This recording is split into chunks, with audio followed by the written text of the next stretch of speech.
Well, if you're joining us, welcome to Sacred Business Stories. This is our weekly Substack Live, where really we just have an honest conversation about what it looks like to build a business that aligns with your deepest truth. And yeah, today we are honored to be joined by Laurie Marbas. Did I say that right? Is Yeah, that right? Yeah, Marbas Laurie it is. Marbas, MD, MBA, double board certified physician, and she is the founder of The Habit Healers, which is a best-selling Substack publication that's really exploring the intersection of behavior change, metabolic health, and healing habits. So yeah, welcome. And thank you again for being here with us. Well, thank you for having me. And like I said, it's going to be fun to kind of explore other things than, dealing with just diabetes or something else. It'll be fun. I'm looking forward to it.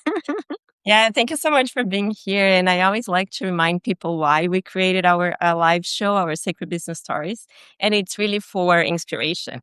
So sometimes we want to create something, we think we need more, and then we see people out there and they have that. It seems that they got everything figured out, and it's just not true. And we've had like a long way, and we just like to show a little bit of like the behind the scenes. We also invite people that we believe that have a sacred business, and a sacred business for us is just a business that feels good in the inside as well as in the outside. It's a business that brings all the combination of who you are, that you feel whole operating that business, and it supports your lifestyle. So thank you so much for being here. And I would love to hear a little bit of your story, like how you started. And, I know it's probably like a lot and you just decide whatever feels good to you to share, but like how you came to be and create the Habit Healers the way you have it today. Well, first of all, like I said before, I want to say thank you for having me. It's fun. I love sharing stories. So I think just probably the best way to approach it is just understanding my interest in medicine. And really very, very quickly was when I was 10, I grew up in a family without health insurance. We were very um, struggling financially. So we didn't have health insurance and things. And my sister, who was 6 years younger than me, was very ill. And she went on to have surgery. It took us a while to find someone who actually knew what was going on. And she went to have surgery when I was 10 and she was 4. And she had such a remarkable recovery going from a sickly child to a really pain in the neck kind of sister. I was like, that is so cool. I want to be part of that. And so the healing aspect. So that's kind of where the nidus began. But my folks didn't even finish. Well, my stepdad didn't finish high school. My mom, she had me when she was just barely 19. So I was the first to kind of say, like, I want to go to college and medical school. And so we learned how to work really hard. So I was not afraid to just keep trying. And I think those are lessons that you learn when you come from places where things aren't just handed to you. You just keep working and eventually something works. And you don't take it like as a victimhood. Like that never was part of my brain. Like it was just like you just keep going until something works, right? Or you can't be afraid to just keep going, right? So if someone said you can't be a doctor, and I had plenty of those, I'm like, why? I don't understand that. That language doesn't compute. Move on. And so I think if you have it like that, that understand when people say those things to you, that you just let them go. It's more on them, nothing to do with you. And luckily, I had a few people in my life who were very supportive of my dreams. And when I got to college, I met my husband. So we got married early. We had 3 kids very quickly. And so I actually started medical school when they were 5, 3, and 10 months old. And during that time, I'd always enjoyed creative writing. I did creative writing in high school. I loved to draw. So I always had that creative element. And that was kind of my um, way of decreasing stress and just, chilling time. So when I got to medical school, I was a lot of information. I had a grandmother who lived with me and my husband who was driving 100 miles one way to work every day. And I was meant to, so this is the late 90s. So I had to absorb large amounts of information with 3 little kids and all of their things that were going on. I was like, how am I going to do this? I'm going to fail out my first semester. And so I started drawing cartoons, and that's kind of how I started really breaking down a lot of information that was maybe complicated into easy ways to remember it, because I was not going to be able to sit for 8-10 hours and just rote memory. So I had to break down the systems and draw it. And so what was happening was some of my friends got hold of it and then they started doing it. And I started making all of that for them. So I learned how to share that. So I broke it down, I explained it. So I was having to do all the things that memory works. And I was also having a lot of fun and it was creative. And we ended up publishing 6 books in medical school called Visual Mnemonics. So that was honestly, I made my way through medical school drawing cartoons. So take it for what it's worth, there's that. But that breakdown and explaining that actually carried through with patients, right? So I was well known to make ebooks for patients and, share these things with them because it was just easier because people would leave with questions. I could make it, what I want to say and explain it in a way that I knew my patients would understand and appreciate. And that's literally how it started with that creative element, working and writing. And then I started looking for opportunities many years ago, writing online. I wrote for Livestrong. I wrote for our paper. I started a podcast 10 years ago. I wrote articles for all sorts of things. So that element was already there and it was refined over decades. And so when it came to Substack, I'd wanted to start one for a bit. But last year, January of 2025, I finally said, I'm just going to why not? And so that's how it started. It started as the healing mindset. I really wanted to speak to the philosophy of healing and helping people understand healing is a decision, right? It's a decision on what you do every day, how you accept the reality of the situation and not feel bogged down by your current circumstances. And there's always a way forward that's a more positive path. And so that's kind of where it started. And then quickly pivoted because I've always enjoyed habits. I interviewed James Clear, who wrote Atomic Habits like 7-8 years ago. I mean, the pioneers in this space, I'm already was making my way. If I like you, I will, I might slightly stalk you. It's a friendly stalking till I can talk to you and learn. Um, it's never meant to be harmful. But no, it's a lot of fun. But just really having conversations with people and learning from patients and what works for them. And then it's just kind of pivoted and grown from there. And so then I decided, we're healing habits here. So it just came to me on a walk, which a lot of things come to me on walks, the habit healers. And it's meant to be the circle here is like the habit loop. And then the heart means for the healing. So I sat down one day, I was like, I need something to represent what that is. And that's really what it is. It's the healing of our habits, which really leads to healing of so many things in our lives. So that's it in a nutshell, very quickly. Oh, that's fascinating. And I love how much you were able to bring elements that brought you fun, right? Like drawing cartoons that it might not be like related at all to that thing, but you were able to combine it all. And a lot of your writing and also the way I see your shares, like you talk about joy, right? Yeah. And it's and I see like joy and connecting. I call like the business from your heart or something that you love doing or like your calling. And I truly believe that the physical body heals when you connect with this. Can you share more a little bit about your understanding behind like joy and healing? Yeah, absolutely. It's funny because my husband and I, we've been married, 33 years now. And so we have these conversations where he's like, well, are you still enjoying what you're doing? Right. And so I think when I can sit down and go into a flow state very easily, or I'm really appealing to my curiosity, that for me brings me joy, right? And happiness. And so it's really created from within and how you are and wherever your situation is, just understanding you can have joy in any circumstance. So granted, when I was on call, I didn't really enjoy the fact that I was exhausted, but I enjoyed the fact that I could help people, right? That brought me joy and happiness was the helping of others. And so when I see conversations within the comments, people are having success with what I've written and I've put it in a way that they truly understand. That is my true joy. Is really it's the doctoring through words in a sense, but it's more than that because you're touching lives that I can't see 50,000 people in a day, but I can send out a post or an article and potentially reach someone, or they share it with someone. I have no idea those ripple effects. I have some really cool stories of ripple effects of things people have learned and they've taught others and they come back and it's like, hey, this is what's happened. I was like, what greater joy is that than bringing comfort and healing to someone's life that you don't even know?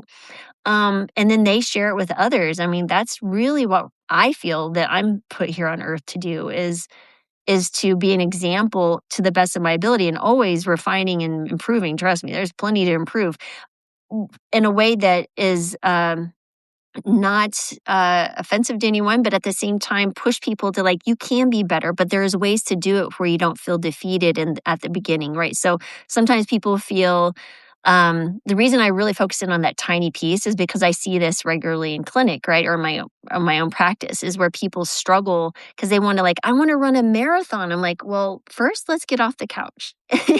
So, and in a way to understand it, it's not a failure just to be able to walk around the block once. That's the win. And that's the first step and we all understand that, but until you actually practice it, I don't think people truly appreciate that is the easy road to get to your bigger goal. And it's actually enjoyable because you get to celebrate every tiny win. What's more fun is that?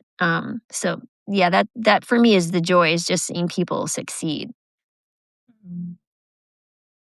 Very That's nice. beautiful. So one thing I would love to ask you about, and it was very cool. I don't think I realized that you had this 10-year history of kind of writing and and podcasting and things like this. And I think this is very helpful for people to hear because you're absolutely, from my perspective, you're absolutely crushing it here on Substack. But you've developed this kind of identity as a creator, it seems, over quite some substantial amount of time. And so I'm Yeah. curious if you're able to kind of step back. And this is something we talk a lot about, is this idea of identity.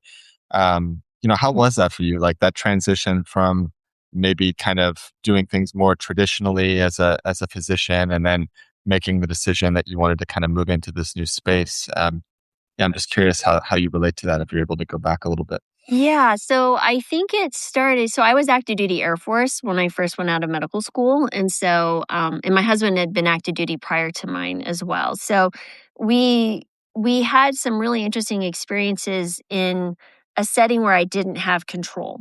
And my husband will say I like to control things because I can make sure they're done the way I want them to turn out, right? And I understand that can be a problem as well. I learned some valuable lessons in the military that about, you know, um, as far as when you are putting yourself in a position just to do a job and it's soul crushing, you need to pivot, right? And so I'll know a lot of physicians who stayed in the military because it was a safe road. And you have to have the ability in your mind to understand, yes, it's scary not knowing where you're going to be. It's like my husband is very security driven. Like he's his military, he's worked for the federal government, he's an engineer, he's very plan oriented, and he's like, then he married me, and he's like, I don't know what I done. I'm so sorry. But he, turned things upside down more than a few times for us. And so that number one is that you can't be fearful of trying something new and unknown because something is pulling you. You need to, there's a reason, right? So I'm like, why am I being pulled this? Why do I keep getting opportunities or reading about this or my interests keep going? And I just follow that. So just following where I feel like the universe, God is pulling you, that is really where you'll find, for me, the true happiness is because I'm following my purpose. So that is step one. But two, going back to the creator piece of it and entrepreneurially, when I went we moved to Colorado and I was just practicing regular family medicine. um, I came across lifestyle medicine. And lifestyle medicine is building of pillars of health. And I also found a whole food plant-based diet. So I've been plant-based for 14 years now. And I saw such a dramatic shift in people's health just by focusing on nutrition alone, not even addressing everything else. And then you start adding in all the other layers of the pillars of lifestyle medicine, which is exercise and sleep and stress management and community building, things like that. That is really, I think, the crux of the educator piece and understanding. I started my own business. We launched a telemedicine company in March of 2020. right as COVID was hitting, and it did very well. We sold it 2 years later, and I went on and to build another business and also different things. Again, not being afraid to just do it. We've lived in 11 different states, but each iteration was the learning process. So one was you have to have the confidence and the ability to know that it'll all work out. Even if things don't turn out the way you think they should have, what is the silver lining here? And what is the lesson to learn so you can build upon it? And that's really important because otherwise you're just going to get really beat up by life's failures. I consider them data and learning opportunities. And when you bounce from those, right? So you're like, okay, here's what I'm learning. That means I can bounce even higher next time because I don't have to learn this lesson again. Now, because there's been a few times I've had to learn a lesson a few times over. Then I was like, oh, that's what they're trying to tell me. Okay. So you just walk with humility and it's like, this is the way life's going to be. But as far as the building piece, I really, as 10 years ago when I started the podcast, I really wanted to help educate people. Honestly, it started with the whole food plant-based diet and understanding that you could really eat your way to health. And granted, there's more to it than that. But just I was slightly frustrated with our traditional medicine. You go to American Academy of Family Medicine conferences every year. It's just the same. Oh, you see medication vendors. Not that there's nothing wrong with medications, they have their place. But when you go to a lifestyle medicine conference and you're surrounded by people who really hold that as the foundation of health is what is your daily habits? What are you doing every day? It's a different vibe. My husband he goes, Laurie, you're basically going back to the mothership, recharging and then coming back. Cause I come back so motivated and excited to share this with patients and see what else I could do. And I was always trying like, well, how can I reach more people? So I was trying to do YouTube. Gosh, my kids were still in middle school and they're like, my mom is so weird, So now they're like in their early 30s. like, what is she? She's on social media more than us. But I was always looking for ways to really not just see patients one-on-one. Don't get me wrong, I love my patients, but I know I could do more. And I was really called to do that. And I just layered on every opportunity. So if there was an opportunity, I took it. I walked away from traditional medicine probably a decade ago now, and embraced telemedicine. And just really just understood I could reach people across the country. So I'm licensed in all 50 states and DC, which is a task in upon itself. But what that allowed me to do was reach people who were really wanting to be helped, not just in one locale. Because if you live in one city, there's only so many patients that maybe want to pursue, a whole food plant-based diet or lifestyle. And I learned a lot from that process, building a business. And I have an MBA, so I love the business aspect of it. I understood the data. The one piece that I think you have to learn is that when you put yourself out in public like this, there will be the negative naysayers and the hateful comments. And when you first do this, you're like, don't they understand from my heart? I'm just trying to help. Why would someone say these things? And it's really fascinating. Now it's just like, eh.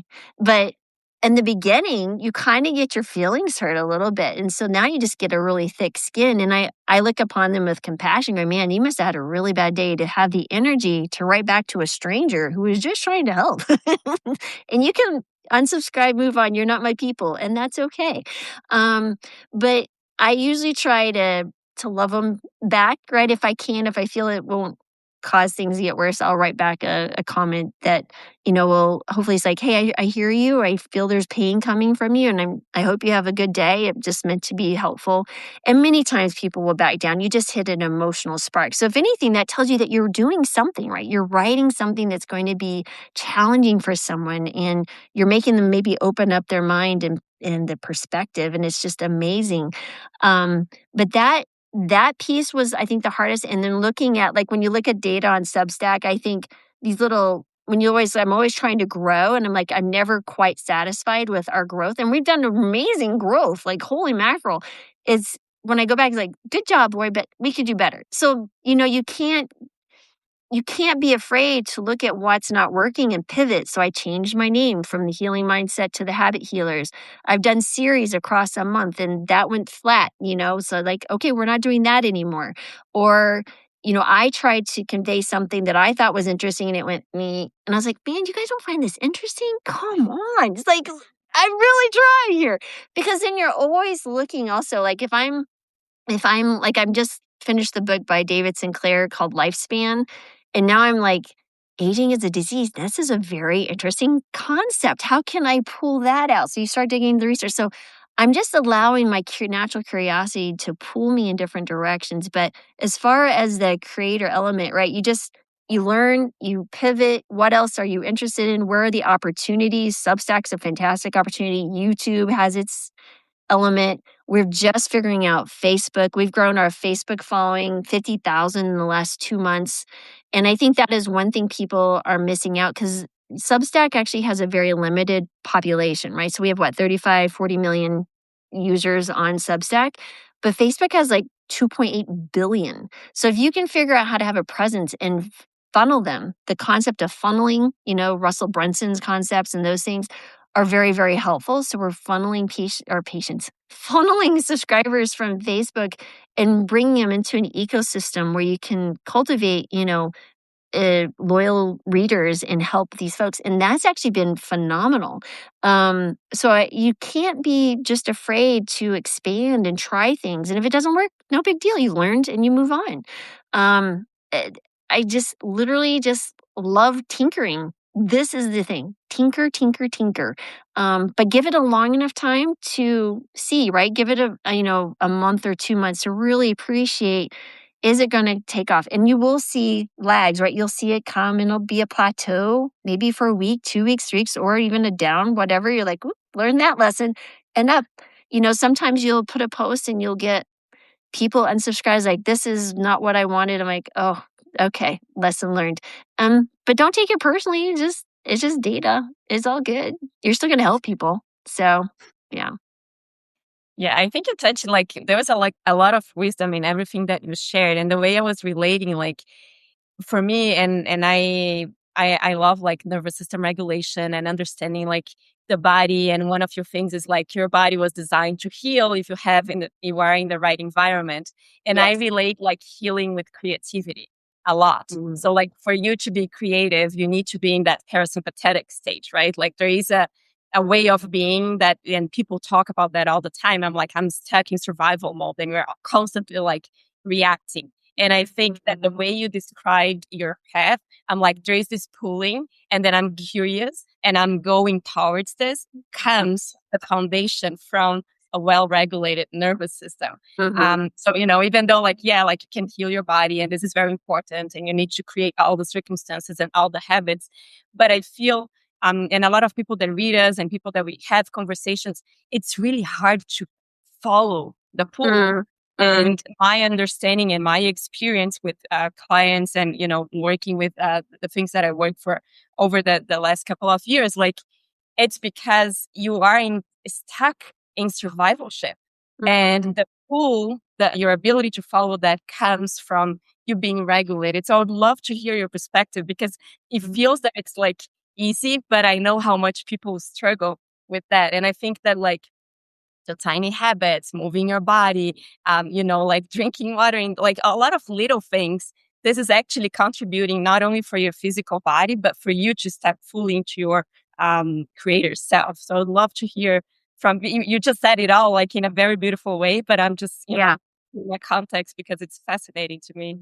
Yeah, no, I think that's a really cool way to look at it, was a regulated nervous system. So I will say, if we step back into, not that I want to go too deep into it, but I came from a home that was not ideal. I'll just set that aside. And deciding very early on, I was very fortunate to have two very good friends that had very solid family, and their parents took interest in me.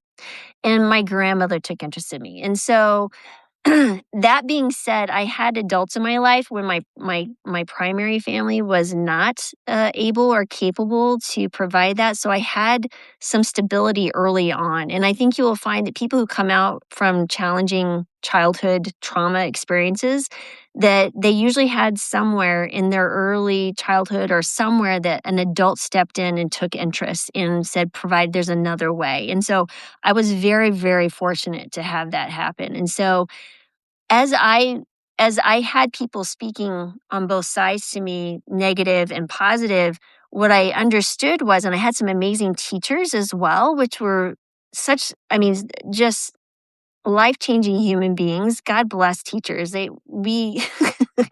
Teachers are most amazing people. But I was very, very fortunate that when I had a question or said, can I do this? Like, absolutely. Or my grandmother, who was such a pivotal part of my life, said, Laurie, if you want to be a doctor, you absolutely can. You want to go to college, we'll figure it out. Right. So that allowed me to understand there were possibilities that were beyond my experience of the people with me and around me. And so with that came also understanding that even during challenging times, how I perceived them and chose to look at them really decided my experience.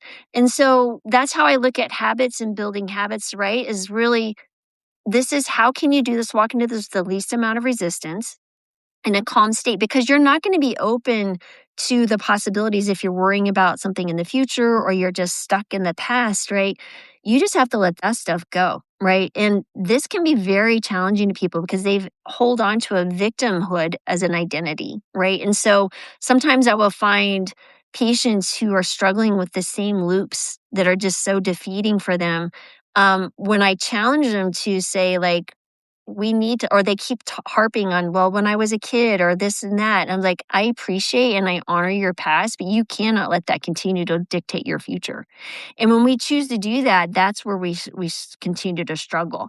And so it's an acceptance, it's a radical acceptance, and it's very hard for some people. But the sooner that you do that, that's like peace just falls through you.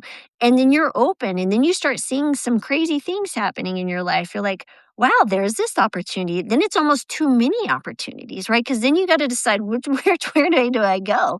And I feel like that's the pooling, and that regulated system is just being present and mindful and taking the deep breath when something does, being aware and you start feeling it in your body, like the stress and stuff, like, well, that's interesting. What's going on here? What story am I telling myself? Where am I challenging myself in this present moment that I can't just accept it, right? It doesn't mean you don't have emotions, but you can't let them run away with you, right? You can jump in the river, you can step out of the river of emotion and go, there it goes. This is really very interesting. That is the regulation. That's where I think is just stepping back and having learned over time that uncomfortable situations will pass just like good times, right? I have a ring here. Actually, I didn't wear it because I do my resistance training, but it's one with life, and this too shall pass. Because when you think of life that way, the good times will pass, the bad times will pass. It's all going to pass. You just enjoy it while you can, the good times. And the bad times, and it's relative. What do you consider bad in perspective? It's just understanding that there's a lesson here that's going to refine me to make me a better human. And while I'm here on earth, I just need to take it all in. And trust me, it doesn't mean that I haven't had extremely challenging circumstances, and as we all have. It's just that I've chosen to not let them dictate my future. And that is giving yourself power. And some people don't feel they deserve the power or they had the capacity of power. And that's the cool thing about the tiny habits is people start building confidence. And when you start saying, someone who's like, I've never exercised before, and they start with just 2 push-ups on the counter, and in 2 months, this is a real patient, was doing 60 push-ups on a counter. I challenge anyone to go do 60 push-ups in one setting and don't find that challenging. And she's showing me, her biceps are like bulging. I was like, you go, girl. They're called guns in our house because 2 of my kids are boys. And we're just like, yeah, look at you, that confidence building, right? And so if you've never had that, to be able to interject that, and I think that's part of the joy, kind of going back to our previous conversation, is the joy of sparking possibility in people is beyond the coolest feeling you can ever have. It's just like when you have a kid, right? And you see your kid do something and they master a new skill. You're like, wow, or they were challenged and they overcame it. That is the true joy. And that honestly is how I see it, as far as regulating my nervous system. I'm just like, it's accepting. And the moment you accept, everything calms down. Yeah, I love it. Yeah. And it's just meeting the present, right? And the way you Yeah. said it, like just letting go of the past and not being attached to like how it's going to be or if it's gonna be the result that I have in my mind. And then you Yeah. just meet every moment, every moment, every moment and you find flow. Yeah, absolutely. And it'll always turn out. I mean, and it does help that I believe in a greater power than, or I'm a part of a greater power, of a greater, someone who has the wisdom beyond my little brain can even begin to comprehend. And I'm cool with that. Like, that's awesome. So I'm just going to lay out my life and follow where it goes. And the more I do that, the easier and better it gets. And it's always honestly more than I've ever dreamt. Like, I'm so grateful for my family that, and my friends and my opportunities that, um, and people, it's funny. I had someone tell me one time, this was years ago, they're like, oh, you doctors, you have silver spoons in your mouth. I was like, really? You think that? And I was like, do you have any idea the road and the mountains that were climbed to get here? And it is just, it really kind of tickles me. It's like, and it's so unfortunate that they have this this thought in their mind instead of going, hey, what can I learn to get to where you are? Right? How can I learn? Right? Like, if you see someone who's where you want to be, speak to them, ask them, or if you can't have access to them, look at what they're doing. What is their attitude? What are they doing on a regular basis? And that is the difference between being stuck somewhere you don't want to be and moving in the direction that you want to be. And don't be afraid to have success. People sometimes they don't know it, but they believe they don't deserve it, and that will keep it away. So the moment you change that belief pattern, you will see success come your way. That's just the way it is. So I love all of that. One thing I would love to ask you about, I see things very similar to you around when you said something to the effect of like when you help people connect with their possibility, that's just like everything for you. That's so cool. yeah, And, we have really beautiful, big-hearted people in our community, but one of the things that they struggle with often is this making online connection. And so they'll say things like, oh, I want to serve, I want to help people, but then they kind of compartmentalize like, here's life, and then here's mm, social media. And to me, it's all, I don't know, it's all kind of one thing, but I'm just curious what your approach is to connection and, someone who finds them in that space where they know they have something really beautiful to give and they want to be of service. How can they kind of move through that discomfort or the way that they might relate to being on platforms? Even so, people will say Substack's not social media. I consider it a form of social media, and it's there's social people media. that, yeah. So like, um, so I feel like sometimes that was one way. That was like the little trick. People will be like, okay, well, I'm on Substack. I'm not on social media, but then you label it social media, all of a sudden it's like, boo. It's. So anyway, I'm just curious how you relate to all that and Yeah. how you might encourage someone to kind of move through that resistance. Yeah, it's interesting. So I guess it helps that I'm an extrovert by nature, right? And I love human beings. Oh my goodness. They're just so fascinating. Like, mine's like, you've never met a stranger. Like, nope. And he is not. Although he has his social circles and his dynamics. Honestly, it's just you can't have fear. And you're just gonna have to take a breath and put the first thing out. It'll be okay, regardless of how it's received or if it's just like you just hear nothing. It's just the birds chirping. Um, that's okay too. But you just have to get used to it. And it's just like anything, it's repetition, repetition, repetition. And you learn along the way. So it's a skill set. You're not gonna have it perfectly the first time. And because I've been online for so long, and people, you look at my YouTube page, I have over 2,000 videos. And these were not some of these were longer form. Some are me just doing live by myself and I'm answering questions or I'm just sharing a story.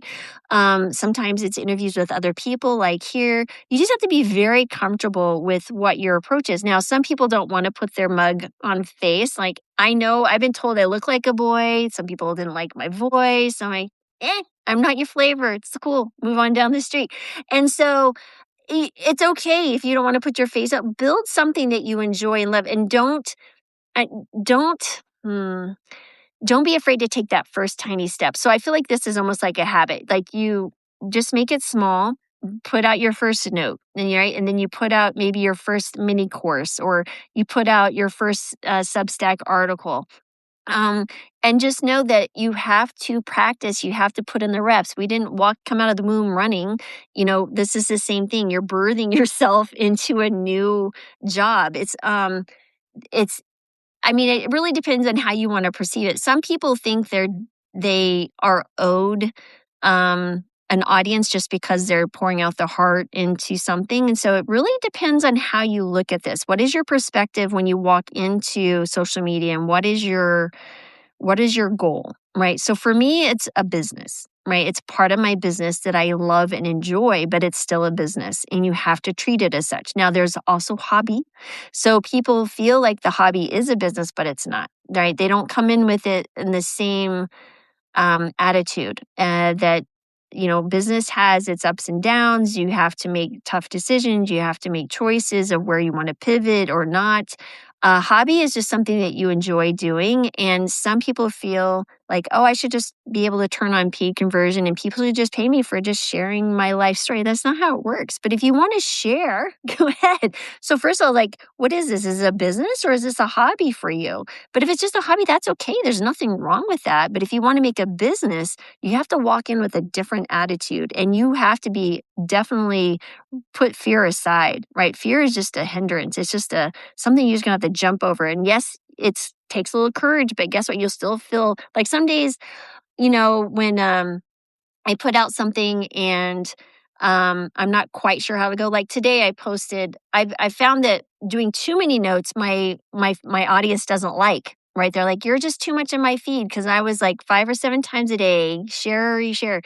But now I've wrote it down. One well curated note, and I'm trying to use my humor because, well, I don't know. I'm kind of a deadpan humor type thing. This is the way I am. It was funny because someone's like, I do not relate to this at all. It's too negative and unnecessary jabs. And I'm like, I'm sorry you feel that way. It's just observations about life. And I'm glad it means that you have not experienced these things. The rest of us are. God bless you. You are who I'd like to be. And I didn't say that, but sometimes I want to. But you're doing everything you can. But when those people say those things, you just have to let that go. That is not you. That is their own situation. But it's just tiny steps. Take the first step. Don't be afraid of whatever happens.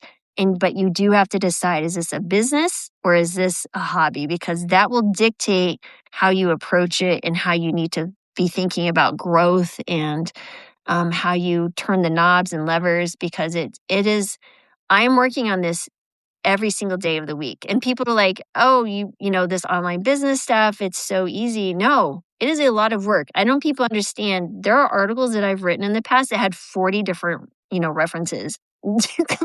This is a month's worth of reading and trying to figure out how to bring it out and summarize it. I've shortened those now. I've taken a different approach because I can't keep up.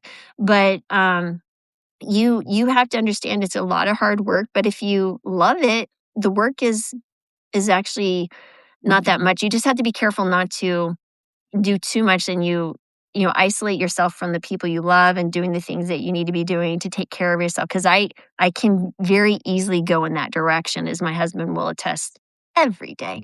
It's a continual conversation. He's like, Laurie, you don't even understand the art of the hangout. That's what he calls it.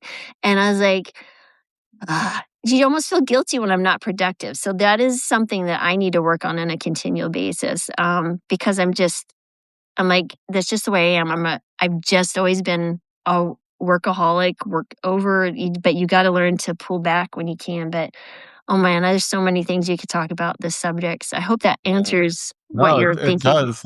It does. And I think it's kind of to some of the point you had there. There's this this mythology around online business that is just really so harmful. And I love that you Mm. mentioned the 2000 videos because Oh my. yeah, like people don't see that, and I think that's one of the things I see quite often is first you just got to get yourself in the game, which you kind of spoke to, and then two, you got to give it the time, and you have to give Yeah. it the reps. And we're fortunate at this. I mean, I've been in this is like you. This is not the first thing that I've done online, and we are Yeah. now in a privileged position that we're grateful for, where we do have enough people coming to us that this is fully sustainable. But Yeah. it's we have people that to this idea of like needing to get response back.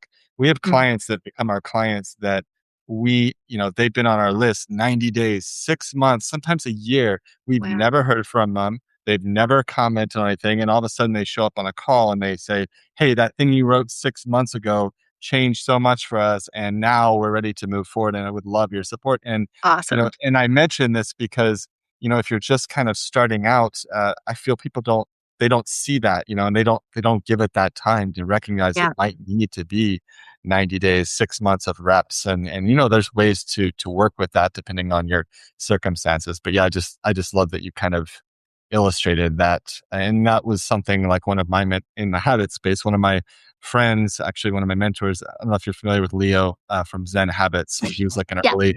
early Yep. blogger. And that was like some of his early advice to me many, many years ago. He was like, when he was just getting started blogging, he was just like talking about reaching out to other creators to kind of do collaborations. And he'd be like, don't just send one response. Like, he's like, I would sit there in front of my computer and I would send 100 in one day. And, a lot of people that'll come to us and they'll be like, oh, well, I send something to 3 or 5 people and I didn't hear anything back. I'm like, go send 100, Yeah. see what happens, and so, yeah, Exactly. so really, It, really good it stuff. is reps. It is 100% reps. And you can't be afraid of the 99 no's. And the cool thing is, like, for example, the first 6 months or so I was on Substack, I published something every single day because what that allowed me to do is have more reps, right? So if you think about it, if you publish something every day for 6 months, so 6 times 30 is 180 versus doing that once a week, that'll take you 3 years. So you got to decide what you're willing and able to do. Now, it doesn't have to be perfect, but you're learning, right? So I also didn't know what kind of audience I would be pulling here on Substack. I had an idea, probably similar to my patients, and it has turned out to be such, which makes it easy for me because I've been listening to these people's problems for 20 plus years now. And I know them backwards, forwards, up and side and down. So that makes it very easy for me to understand and know my reader. But they also surprise me sometimes, things that they find interesting. And I was like, okay, let's see where that goes. But yeah, you got to figure out a way to repeat as many reps as possible. And you cannot have some emotional, like if you create something and all your heart and soul into it, you cannot get your feelings hurt if it doesn't go over. Because the moment you do, it'll blow you out of the water. And you'll learn that lesson. I learned it a few times. I was like, Laurie, it's just the thing. Let it go. You're on this little tiny rock in the middle of the universe. It's really no big deal. And so you just when you put the perspective in your mind, and just like go outside, look at the sky, and realize how insignificant this is right now. And that is always a really good perspective shifter for me. But yeah, you just have to keep going and trying, and you never know the opportunities. I've been reached out by literary agents. I've been reached out by publishing editors already. So we're working on, all sorts of different projects, speaking engagements. I'm flying to Florida in a week, or not this week, in a few days, actually. Well, actually, tomorrow, it's Thursday. Wow. To go speak from a reader who invited me. She was the past president of the Women's W in the MBA. They put on a women's event every year called Generation W. So I'll be speaking at that. How fun is that? So yeah, there's just all sorts of opportunities, and you cannot be afraid to take those steps because the life you want. And number two, you have to believe that you deserve it. You have to believe you deserve it. And it doesn't mean that you're some narcissist or stuck up, or it just means that you're a human being on earth that's here doing your best and you want to help people. And those opportunities will come, and you do deserve happiness. You deserve success, just like anybody else. And the moment you do that, I just find you just shift, right? And you start seeing opportunities and you enjoy it and love it, but you don't hold on to it either. Cause like I said, it'll come and it'll go. It'll all be fine. You wake up tomorrow. If you don't, you're going to be in a better place anyway. So it is. So Yeah, and I think it's this mindset actually that like I deserve to be happy and I deserve to have like an awesome life that yeah, helps you to let go the comments that you don't like, that helps you to like at the same time that like I'm just a tiny being here in this huge universe.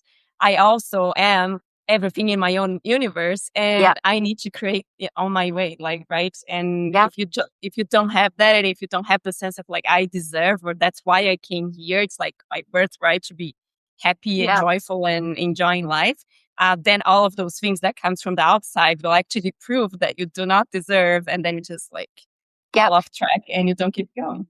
But the deserve is also there has to be action, right? So some of the Yes. folks that you're just like, I just deserve it. I'm going to just imagine it. It's like, you can imagine it all you want, but there's going to have to be some action. Now, sometimes you might go buy a lottery ticket and win something. That's fantastic. But you do have to take action. And I think the other thing that's really helpful is looking at when you have an intention and you're walking in that action and seeing where you go, be very mindful of your intention, because your intention will kind of dictate your experience and your outcome. And so if you're walking into, it's like when I write an article, it's, out of, oh, this would be the perfect one for, conversions and whatever. I find those fall flat. But what I do find is if I'm writing to like, this is my reader, this is their problem, this is what they're going to want to know so that I can help them and how I can communicate it in an interesting and entertaining way. This is the part, the entertaining, because medical stuff can get so boring. And so I'm like always looking at different ways to make it interesting to the best of my limited ability. And when you do that, those are the ones that convert. Those are the ones that people share. Those are the ones that people restack, because you're walking in with a different intention and you're going to get a different outcome. So remember, that energy is going to follow through with your words and what you put out. And so that is also very, very helpful when you're creating this type of thing, for sure, at least in my experience. Beautiful. And yeah, I mean, you've given tons of gems really for anyone that's paying attention. But we'd love to, as someone who is or has been experiencing real growth here on Substack, there's kind of there's the standard advice that everyone's kind of giving, and it gets a little bit repetitive sometimes. There's nothing, there's people in that space that I really appreciate. There's nothing wrong with that, but I'm just Right. curious. I also consider myself a tinker, and I'm sure you're always trying new things. So, what has been like one of the most unexpected things, maybe that's kind of a practical, tactical thing that maybe you're not seeing a lot of people talk about, or that might be fun for someone to try if they're trying to get some growth going on. I think if you're really looking to turn on growth, and it depends on what growth you're speaking to. So there's growth from free subscribers. So like I consider it like a funnel, right? So you have your top of funnel, your middle funnel, so is it income growth? Is it subscriber growth? What do you want to do with those subscribers? Is it just influence? So really, number one, you have to be aware of what growth you're focusing on, because those will have different levers and they're not all the same, right? So free subscriber growth is not the same as a paid conversion growth and retention, right? So this is very different. So, but I do understand if someone's just getting started, they're probably just wanting to build their Substack list. And the thing is, it's what we'd call a qualified lead. And so where are the people that you want where are they hanging out, right? So some people think, oh, if I write a note and it's one of those kind of cutesy ones and it gets shared, 1,000 times, but you're going to be pulling in people, they don't care about your writing. You want to be writing to the individual that you want to attract, right? So it's fascinating. And if you find that you're attracting readers that you're not interested in, like if they're asking questions, you're like, I don't want to answer these questions. This isn't what I want to do. What are you putting out? Because that's what you're attracting. So I think if you really pay attention to what is the business that you want to lead and grow, or hobby or whatever, who you want to attract. And then the second thing was, don't be afraid to step outside of Substack to push people towards Substack. And so we've taken the approach. So two of my boys work for me. My daughter's a physician. I'm working on getting her to come over to the lifestyle medicine side and do things. But my boys are marketing and media management. So I'm very fortunate to have their young brains that are much more malleable and understand all this stuff than I do. But the piece is that we want to be seen everywhere, right? And so some people like, oh, just focus on the one. I was like, actually, I think with all the noise and everything, you kind of want to see what really works for you. So what we found is Facebook is growing. And Facebook has an incentive for people to creators because they want to get rid of the AI junk and all that stuff. They want to have new creative opportunities. So think about Facebook and then how can you move them over to Substack? And so, because then you get their email, that could be a really interesting funnel because there's so many people on Facebook. I walked away from Facebook a long time ago and just kind of like ignored it. But when I started talking to other influencers who have been successful, not necessarily in Substack space, but in other on Instagram and different things, I was like, huh, okay. So we've seen our daily free subscribers double in the last 2 months. And so the way we've done that is we took a Facebook page that I had, it was kind of dead on arrival though. It had maybe 9,000 followers, but it had been like that for like 10 years. And like I said, we're just about to tip over 50,000 and we didn't start really paying attention until January 29th. That's when we started really honing in, learning what's working. And now what we've done is we're funneling people to Substack with like a free little 7-day mini course and we add them to our Substack list. I also have a community, a paid school community where people can come and join, and I meet with them live every single week.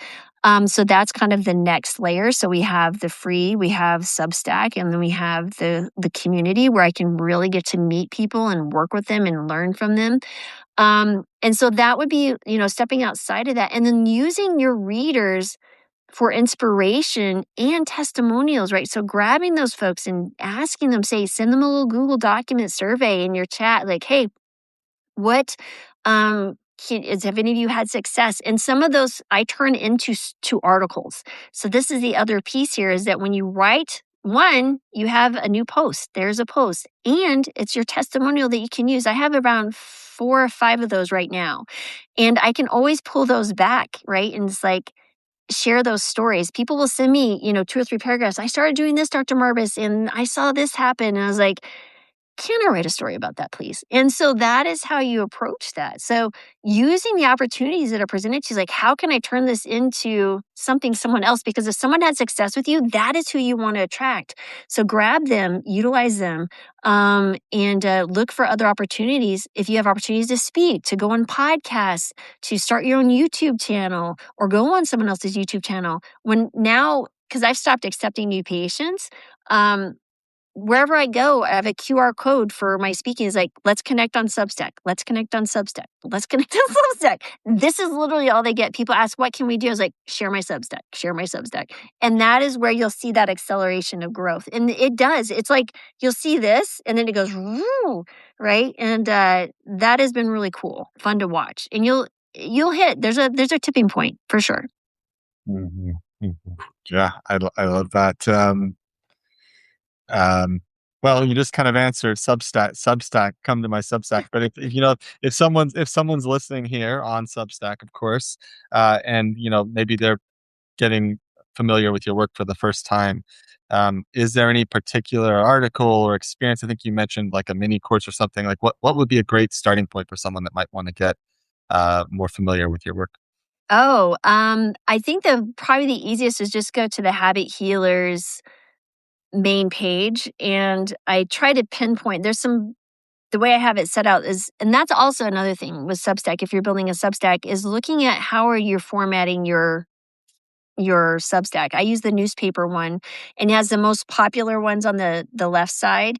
If you're on the computer, on the mobile, it looks a little different. But I would start with whatever's pinned right at the top, because a lot of times most of my articles there's a general theme. It's improving your metabolic health, which is basically how does your body utilize food for energy and energy, right? And so how do we create health basically in our day-to-day actions? So what I do is I take the science, I translate it into layman terms, and then make it very, very actionable. So I'm a big fan of worksheets, different little protocols, and different things that make it simple for people to do. I think I probably put out too much. I do get a lot of, as like, Dr. Mars, there's just so much. I was like, but there's so much that I want to share. You guys, I've tampered it down quite a bit. So I was like, so I went from daily to 4 times a week. And some people were like, well, we were hoping for 3. I was like, and so, it's like, I'm a little obsessed. And, but that is where you could go, is just the main. And there's one habit, there's a little search bar where you can look, a little magnifying glass within someone's Substack. If you really just want to see kind of the general where I get started, would be the first habit I prescribe as a doctor. And it really kind of brings you to the heart of where my philosophy is: starting small with something that you can see is healing. And I have an article coming out next week, using something that I came up with. It's called CAN. And Can This Habit Heal? So it's clear, C for clear. Is it very clear what you want to do? A, is it actionable today without any extra? And N, is it nourishing, right? Because there are habits that people tell you to do that aren't nourishing for you. And so these are the 3 things to really determine is the next step, or what you're choosing as your goal, is it right for you at this point in your life? Because I'm 55. What was good for me at 35 is not necessarily good for me now. And so that is how you need to be. When I was a teenager was different than when I was a young mother, right? And so you have to look at what's available to you and what you can do, and don't be afraid to tinker, but you have to give it enough time to, at least to see if the feedback is good for you. So, but yeah. Yeah, and you really have great stuff, and that was a great reminder. I actually have, I can't remember what they are. So this is, yeah, it's a great reminder. I think I have at least 2 or 3 of your posts kind of like saved, in my saved Substack to go back to, but they all were in a kind of a short burst of time, and I was like, oh, which one am I going to do first? I'm sorry. But no, it's really good stuff. So yeah, thank you so much for being so generous of your time and being here with us Yeah. today. And Thank you. yeah, and we'll be putting together a replay, like a recap of this whole conversation, and so we'll Awesome. share that with you as well in case if it's helpful Yeah, for you. I'll share it with our community. Absolutely. I so appreciate you having me on. It's fun to talk about helping people grow their passion. I'm sure you just love that so much, right? Because yeah, I think that's fabulous. So yeah, it was really fun. I hope it helps someone. I really do. I hope it'll be amazing. Yeah, we've gotten Yeah, lots of thank good you so feedback. So much for yeah, being with us. yeah, thank you You're for welcome. tuning in. Yeah. All right. Thank you. Have Have a a good good rest of your day. Everyone. take care. Bye. Bye. Bye.